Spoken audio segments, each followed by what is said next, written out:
अस्सलामुअलैकुम, कैसे हैं आप सब लोग। उम्मीद करती हूँ आप सब लोग ठीक होंगे, खैरियत से होंगे। आज मैं आप लोगों को हरी चटनी बनाना सिखाऊंगी। रमज़ान में आप लोग हरी चटनी बनाकर रख सकते हैं और समोसे पकोड़े कचौड़ियों के साथ आप लोग इस चटनी को एंजॉय कर सकते हैं। तो सबसे पहले आप लोगों ने जूसर जग दे देनी है जिसमें हम लोग चटनी तैयार करेंगे। इसमें आप लोगों ने डाल देना है हरा धनिया, ठीक है। फ्रेश हरा धनिया आप लोगों ने दे देना है, और अगर फ्रेश ना हो तो इसको पानी में थोड़ी देर के लिए भिगो कर रख दें।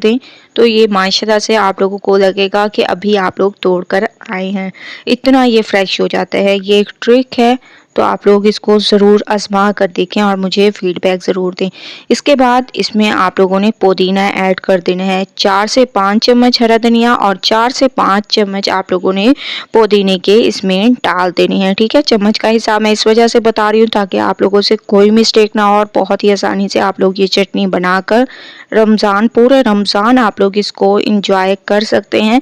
इसके अलावा इसमें आप लोगों ने 12 से 15 अदद हरी मिर्चें और 4 से 5 अदद आप लोगों ने लहसुन के जवे ऐड कर देने हैं, ठीक है। ये तमाम चीज़ें ऐड करने के बाद 1 चम्मच आप लोगों ने इसमें ज़ीरा ऐड कर देना है। इसके अलावा इसमें 1 चम्मच आप लोगों ने नमक ऐड कर देना है, ठीक है। नमक आप लोग अपने हिसाब से कम या ज़्यादा कर सकते हैं। तकरीबन 3 से 4 चम्मच के करीब मैंने इसमें पानी ऐड कर दिया और इन तमाम चीज़ों को बहुत अच्छे तरीके से पीस लेंगे, ठीक है। तमाम चीज़ों को आप लोगों ने बहुत अच्छे तरीके से पीसना है। जितने अमेजिंग तरीके से पीसेंगे उतने ज़बरदस्त आप लोगों की ये चटनी तैयार होगी। तो माशाल्लाह से आप लोग देख रहे होंगे मैं इसको पीस रही हूँ और थोड़े थोड़े आप लोगों ने मशीन को चलाते जाना है और इसको पीसते जाना है। आप लोग यकीन माने, जैसे ही आप लोग इसका ढक्कन खोलेंगे तो इतनी अमेजिंग खुशबू आएगी। जब आप लोग एक बार रमज़ान में इस चटनी को ट्राई करेंगे तो इंशाल्लाह आप लोगों को बहुत ज़्यादा पसंद आएगी। तो माशाल्लाह से आप लोग देख रहे होंगे हरी चटनी को मैंने बहुत ही अमेजिंग तरीके से पीस लिया। तमाम चीज़ें अच्छे तरीके से पिस गई हैं।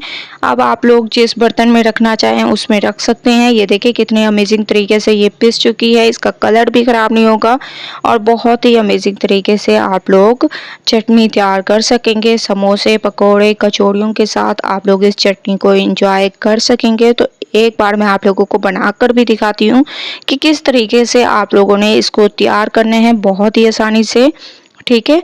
तो आप लोग इसकी लुक देखें कि कितनी अमेजिंग इसकी लुक है। ये देखें माशाल्लाह कितनी अमेजिंग इसकी लुक है। अब इसको साइड पे कर देंगे।